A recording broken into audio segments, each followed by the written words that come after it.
It's pretty easy to spot Anne Burrell amongst a sea of chefs. It might be the perfectly spiked coiffure, the knee-length skirt below her chef's coat, or her infectious laugh.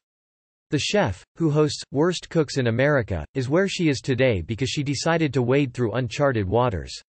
In an ideal world, your toddler's lunch would look something like this: a fruit, a veggie, some protein, a healthy complex carb and source of fat.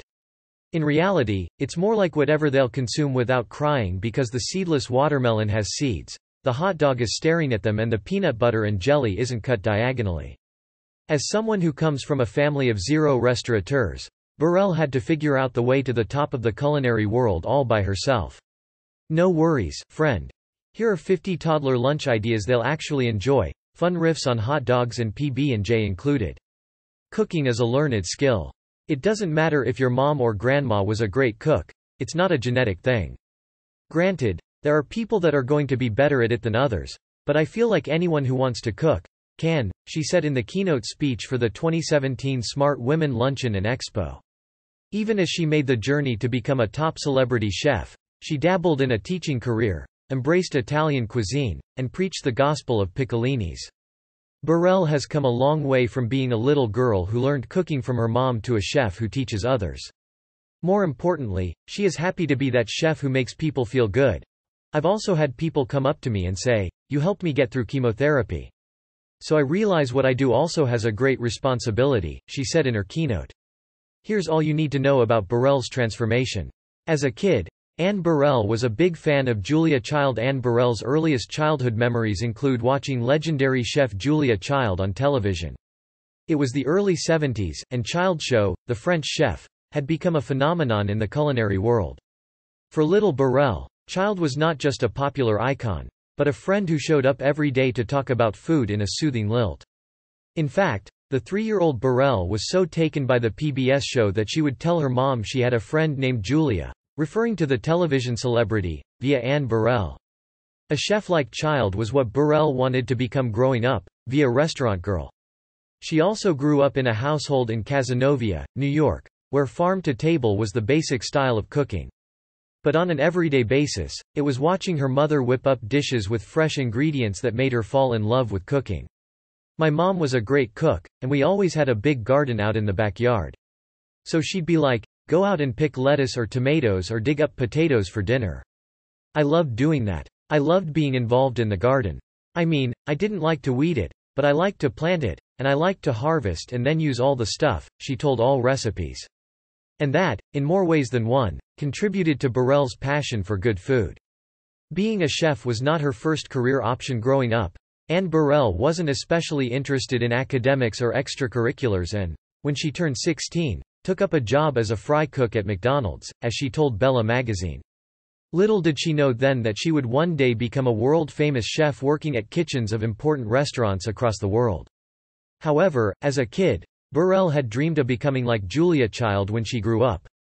But the dream fizzled out as she got older and finally disappeared when she decided to major in English and Communications at New York's Canisius College, via Anne Burrell. After graduation, she landed a job in a non-culinary field, a rotten job, actually, she told Canisius College magazine. Thankfully, she realized that she was way too young to be miserable, and decided to start afresh by joining the Culinary Institute of America. It was not an easy decision though. At that time, being a chef wasn't the cool thing. Chefs weren't rock stars then, she said. Besides that, her dad was quite apprehensive of her career choice. He was like, "You wanna do what? A girl like you wants to go to work in a kitchen?" And there was not even a Food Network to aspire to be on. It was just like I just knew that I wanted to do it. She told NBC News. She was influenced by Italian cuisine. Joining the Culinary Institute of America was one of the best decisions that Anne Burrell made. Culinary school was the first time in my life that I was at the right place at the right time, she told StarChefs. Soon after graduating, Burrell left for Italy. I wanted to expand my horizons, she told Canisius College magazine. When I went to Italy it was like, wow, this isn't anything like what I know of Italian food and I love it so much more. She spent 3 months at the Italian Culinary Institute for Foreigners, soaking in the culture and cuisine of the country. Following that, she worked at restaurants in Umbria and Tuscany. Both brought in new experiences that only deepened her love for the Italian way of cooking. For example, at La Bottega del Trenta in Tuscany, she recalls that, he day, a new olive oil, was released. Everyone gathered at the restaurant and we grilled bread with bruschetta and ran across the street and poured the new olive oil over it. To this day it was the purest flavor I've ever experienced. Burrell began work at Lidia in New York. Burrell came back from Italy eager to apply the skills she had gathered in Italy to the kitchens of New York restaurants. Burrell began working for Lidia Bastianich, an award-winning chef and restaurateur. To get in, she had to pass an interview that, as Burrell recalls, included grating fresh roots of horseradish, via Food Network. Horseradish, like some varieties of onion, can be pretty harsh on the eyes when it's cut. So, in a way, Burrell had to shed some tears to be part of Bastianich's restaurant operation. It was a challenging, yet fulfilling experience for the chef, who was 27 at the time. Working at Lidia was one of the toughest jobs I have ever had, mostly because I put so much pressure on myself. I was the only girl in the kitchen beside the pastry department. I was determined to work harder than the guys in the kitchen, she told Restaurant Girl. On the other hand, it also helped her be the chef she wanted to be. That experience solidified my Italian foundations and French technique, she told Star Chefs. Anne Burrell took a break as a chef to teach with top restaurants such as Lidia and Savoy in her portfolio. Anne Burrell eventually transformed into an especially sought-after chef in New York. But as work continued at a heated pace, Burrell began to burn out. She wasn't alone. A 2017 study by Unilever Food Solutions revealed that over 70% of chefs are sleep-deprived, while over 60% report feeling depressed. Over half were so stressed that they felt they were at a breaking point. So, at just such a point in her career, Burrell wisely took a sabbatical from the restaurant business and began teaching at the Institute of Culinary Education in New York, via Restaurant Girl. Teaching proved to be a profound experience for Burrell. I needed a change of scenery, but something still involved with cooking, and it definitely made me a better cook. It really made me question cooking techniques and ask myself a lot of, why do I do this? Sort of thing, she said. One of her students at the institute was restaurateur, chef, and Top Chef contestant Alex Eusebio, via Canisius College magazine. Though Burrell enjoyed teaching, she felt that teaching was something that chefs took up at the end of their careers, not at the beginning where she considered herself to be. More importantly, she realized that she missed the buzz of restaurant kitchens and so itched to get back into full-time cooking. Meeting Mario Batali changed her life after her stint teaching. Anne Burrell got back to wearing her chef's hat and became the executive chef at Lumi, a restaurant known for its Italian cuisine and being featured in the popular series Sex and the City. The restaurant, according to Open Table, is now closed. Later, she was hired by the big guns of the restaurant industry, the now defamed chef Mario Batali and Lidia Bastianich's son Joe Bastianich, to join the team at Italian Wine Merchants.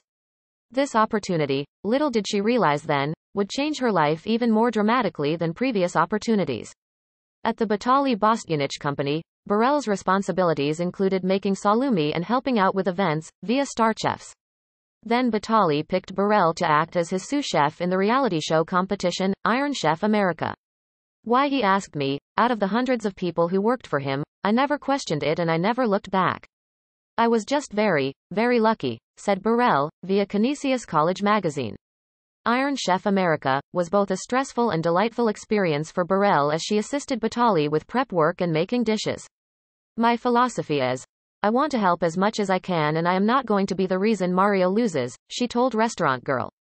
Iron Chef proved to be a stepping stone for Burrell, who went on to expand her culinary empire by appearing to great effect on other Food Network shows. Anne Burrell went on to host her own show riding on the fame that Iron Chef America brought her way. Anne Burrell landed a job as executive chef at Centro Vinoteca in New York in 2007. She crafted a menu there after a heavy amount of research and investment of time. It's building something from scratch. It winds up being your baby and you are very invested in something like that, she told Canisius College magazine.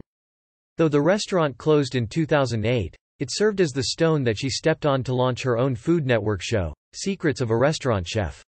Soon, Burrell would be called in to co-host Worst Cooks in America, a show that shot her to fame and defined her as someone who demystifies cooking for even the most seemingly hopeless home cooks. I try to take the fear factor out and let people know that it doesn't have to be this awesome, daunting experience, she said, via Canisius College magazine. For Burrell, Doing Food Network shows of this type was not much different from teaching her previous students how to cook. TV is just the medium to getting the message out there. At the end of the day, I'm just a cook, she said, via Own Your Kitchen. Anne Burrell was sued for discrimination. Anne Burrell worked at Centro Vinoteca as executive chef for a year, conceptualizing a stellar menu that gained many positive reviews. When it comes to a restaurant, however, food is only part of the fabric that makes up the whole. In March 2009, what came as a shocker for fans of the high-energy chef was the news of a lawsuit filed against Burrell for workplace discrimination. The lawsuit, as reported on Eater, alleged that Burrell used derogatory words to address the female staff at Centro Vinoteca. The male employees were not treated in the same or similar manner, and the plaintiffs were treated in this manner because of their sex, the lawsuit alleged, per Gothamist. Allegations aside, the restaurant itself seemed to be sinking down under, announcing bankruptcy just a few months after the lawsuit against Burrell had surfaced. And Burrell, as a reader writing to Syracuse.com reported, might not have been the most pleasant chef you might want to hang out with, given that she was condescending, in the letter writer's words, to an audience. It does seem ironic, given the sweet and patient mentor she appears to be to the most disappointing chefs in America. Still, the writer mentioned that the chef was rude and made little effort to connect with her fans. Her ex-fiancé is an award-winning chef. Anne Burrell's private life was under tight wraps until Chopped host Ted Allen made a public comment about her relationship status in Romaine Patterson's show on SiriusXM. He said, "I am not going to put a label on Anne, but she is dating a woman right now," via Page 6. Allen's little news spread like wildfire, with everyone talking about Burrell's sexuality without her full consent. Yet, responding to the hullabaloo, a representative for Burrell said, Anne doesn't feel she was outed. She has made no secret of her relationship. Her significant other is a very private woman. They have been together for a couple of years and spend a lot of time together. It is no secret in the culinary world. The woman was none other than James Beard Award-winning chef Corin Grieveson. Burrell and Grieveson were engaged in 2012, according to a tweet that Burrell posted on New Year's Eve of that year. Things had progressed so much that Burrell told E.T., "I think we're thinking of a destination wedding. Maybe in Vieques, Puerto Rico.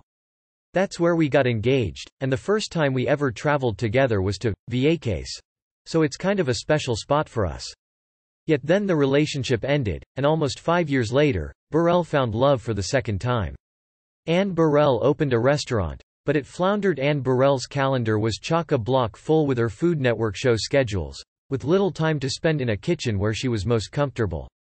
"I wanted to get back to my roots. I wanted to get my hands in food again. That is my absolute passion," she said in a 2017 keynote speech for the Smart Women Luncheon and Expo. Acknowledging this urge, she partnered with a longtime friend Phil Casaselli, who owns the popular bar Daddy O in NYC. Together, the two started a restaurant in Brooklyn called Phil and Anne's Good Time Lounge in 2017, via People. In stark contrast to what the joint was named, the co-owners had far from a good time managing it. The arrangement was that Casaselli would take care of the admin work in the bar, while Burrell would head the kitchen. The duo put in their own money, and efforts to turn the place into a popular NYC hub. Burrell told People, "This is my baby, I want to be involved." And involved she was, showing up at the restaurant every evening after her hours shooting for a Food Network episode. As months went by, Casaselli found Burrell a tough partner to work with, as Eater reports. She wouldn't take his suggestions and would often flaunt her celebrity status, he claimed.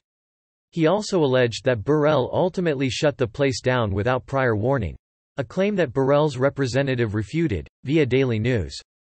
Anne Burrell's hairstyle has evolved over the years. Ever since Anne Burrell first appeared on television as Mario Batali's sous chef in Iron Chef America, viewers have known her as the chef with spiky blonde hair. Honestly, it's hard to imagine any other style on Burrell's head.